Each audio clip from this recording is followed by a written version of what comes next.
தமிழுக்கு நிகர் தமிழே, தமிழனுக்கு நிகர் எவரே. 2 அடியில் நம்மால் எதுவும் செய்ய இயலாது என்று எண்ணும் மனிதனிடத்தில் 2 அடி குரலில் எதையும் நம்மால் செய்ய முடியும் என நம்பிக்கையை ஊக்குவித்தது திருக்குறள். வணக்கம் குழந்தைகளே. வணக்கம் பகலவன் ஐயா. இன்னைக்கான குறளை நம்ம பார்ப்போமா? ஓ, பார்க்கலாமே. சரி, பாடத்துக்குள்ள போலாம். இன்னைக்கான குறள் அதிகாரம் 106 இரவு.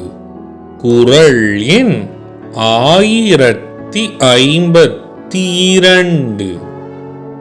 இன்பம் ஒருவர்க்கு இரத்தல் இறந்தவை, துன்பம் உறா அவரின். ஐயா, நீங்க சொன்ன இந்த குறளோட பொருள் என்ன?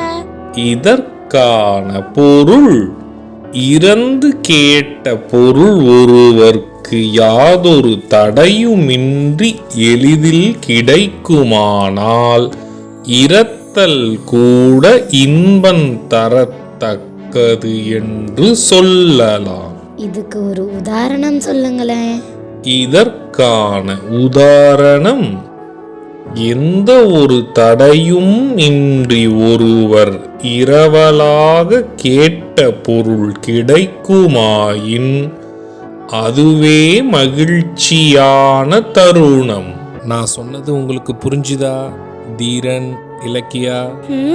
நல்லா புரிஞ்சுது ஐயா. இனி இந்த குறள் எங்களுக்கு மறக்கவே மறக்காது. சரி பசங்களா, நாளைக்கும் இதே மாதிரி சுவாரஸ்யமான குறளை பார்ப்போம்.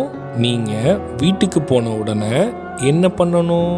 இன்னைக்கு நாங்க படிச்ச குறளை அப்பா அம்மா கிட்ட சொல்லி காட்டுவோம்.